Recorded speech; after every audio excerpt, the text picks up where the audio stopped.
तो ये DMA request है, DAC is what, DMA acknowledgement.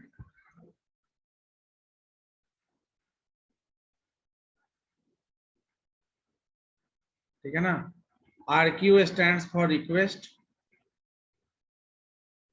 And GT stands for grant. ठीक है ना। तो अब यहाँ देखिए, ये जो बसेस आप देख रहे हैं, यहाँ से ये रीडायरेक्ट हुआ, ये यहाँ से रीडायरेक्ट हुआ, और ये डेटा बस आपका यहाँ से रीडायरेक्ट हुआ। तो जैसे ही डिस कंट्रोलर ने DMA रिक्वेस्ट DMA कंट्रोलर को दिया, तो DMA कंट्रोलर के पास तो अथॉरिटी है नहीं, तो DMA कंट्रोलर जो है ये रिक्वेस्ट को 8086 को भेजा रिक्वेस्ट पिन से। तो जैसे ही DMA रिक्वेस्ट मिला, तो पहले 8086 अपना इंटरनल ऑपरेशन पूरा करेगा।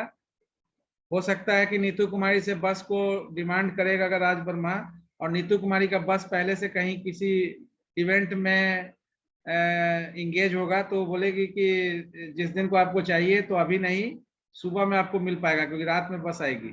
ठीक है ना। तो यहाँ पर भी वही चीज है कि इंटरनल ऑपरेशन पूरा होगा। इंटरनल ऑपरेशन पूरा होने के बाद आपका जो है ये एक्नॉलेजमेंट पिन है, ये ग्रांट करने का मतलब कि 8086 अपना एक्नॉलेजमेंट DMA कंट्रोलर को देगा इस पिन के through. This one is the acknowledgement pin, this one is the request pin. तो इस पिन से एक्नॉलेजमेंट DMA कंट्रोलर को जैसे मिला, तो ये एक्नॉलेजमेंट DMA फिर भेजेगा किसको, दिस कंट्रोलर को। जो DAC है, आप यहाँ देख रहे हैं DAC एरो है, जो DAC पिन है ये। तो DMA कंट्रोलर जैसे ही इसको भेजेगा, तो डिस कंट्रोलर को ये इंफॉर्मेशन मिल गया। अब ये यहाँ से जुड़ा हुआ है दोनों बस से मेमोरी। तो जैसे ही ये हुआ, तो अब ये देखिए, ये जो डायरेक्शन आपका जो था टुवर्ड्स 8086, ये एड्रेस बस और डेटा बस और कंट्रोल बस, ये तीनों जो है DMA कंट्रोलर को के तरफ हो गया। यानी कि यहाँ से देखिए डिसलिंक आपको दिख रहा होगा यहाँ से, और जैसे ही ये रिक्वेस्ट विड्रॉ होगा, DMA controller DMA operation initiate करने के लिए जो रिक्वेस्ट दिया विड्रॉ करेगा, तो क्या होगा, ये पिन फिर से टुवर्ड्स CPU हो जाएगा। यानी तीनों बसेस किसके लिए काम करने लगेगा, 8086 के लिए। तो यानी कि 8086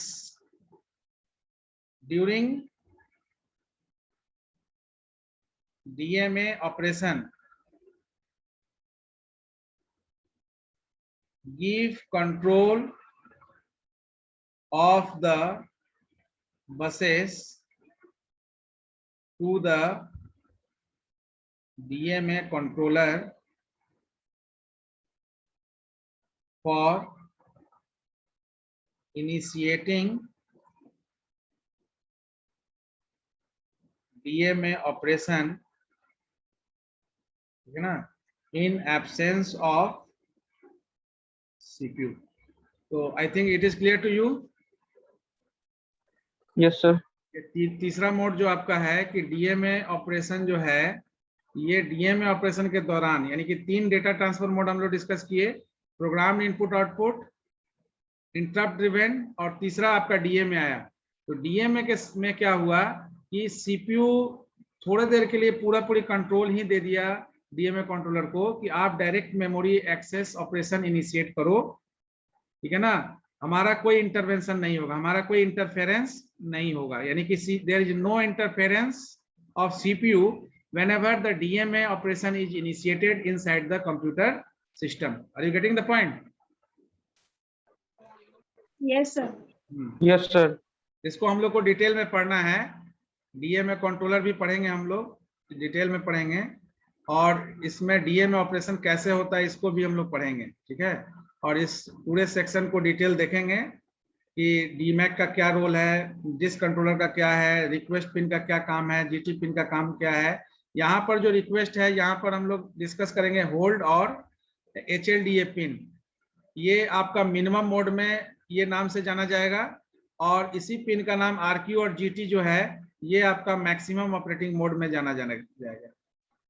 यानी आप जब यहाँ डायग्राम में देखेंगे,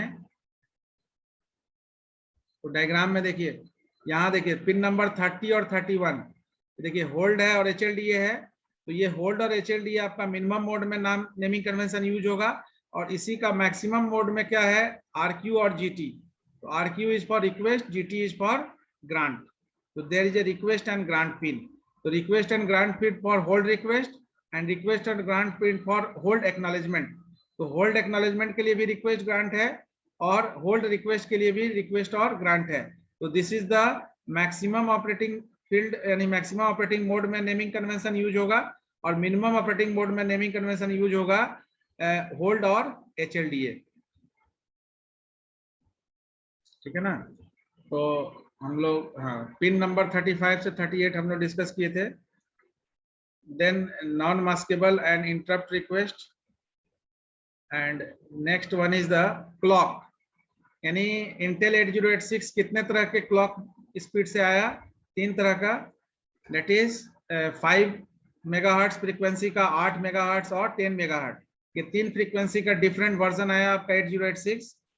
तो क्लॉक पिन एक्चुअली आपका फ्रीक्वेंसी जनरेटर है, यानी क्लॉक जनरेटर भी आप बोल सकते हैं। जिस स्पीड से आपका एक्सेशन प्रोसेसर करेगा तो वो वेरी करेगा वर्जन टू वर्जन। यहाँ पर 5 मेगाहर्ट्ज का भी प्रोसेसर आया था, 8 मेगाहर्ट्ज का भी प्रोसेसर आया था और 10 मेगाहर्ट्ज का।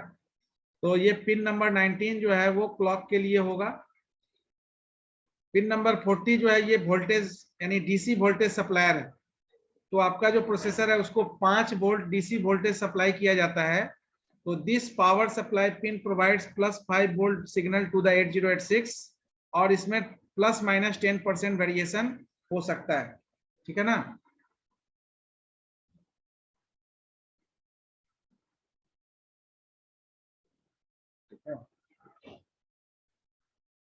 तो अब देखिए मिनिमम और मैक्सिमम ऑपरेटिंग मोड में जाने का भी आप कैसे जाता है। अगर VCC वोल्टेज यानी कि सप्लाई अगर करते हैं तो लॉजिक 1 पर होगा तो आपका मिनिमम ऑपरेटिंग मोड ऑन रहेगा, MN का वैल्यू ऑन रहेगा। जैसे ही VCC लो करते हैं यानी कि VCC current supply DC volt को लो करते हैं तो आपका ग्राउंड अप पिन आपका यूज होता है, जो नेक्स्ट हम लोग पिन डिस्कस करेंगे after VCC, that is GND pin नहीं डिस्कस करेंगे।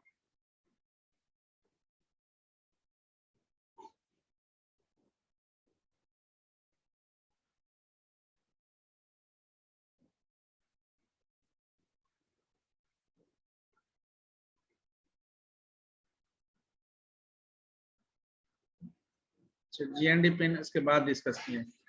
अब इसमें क्या है, बस हाई इनेबल। ठीक है,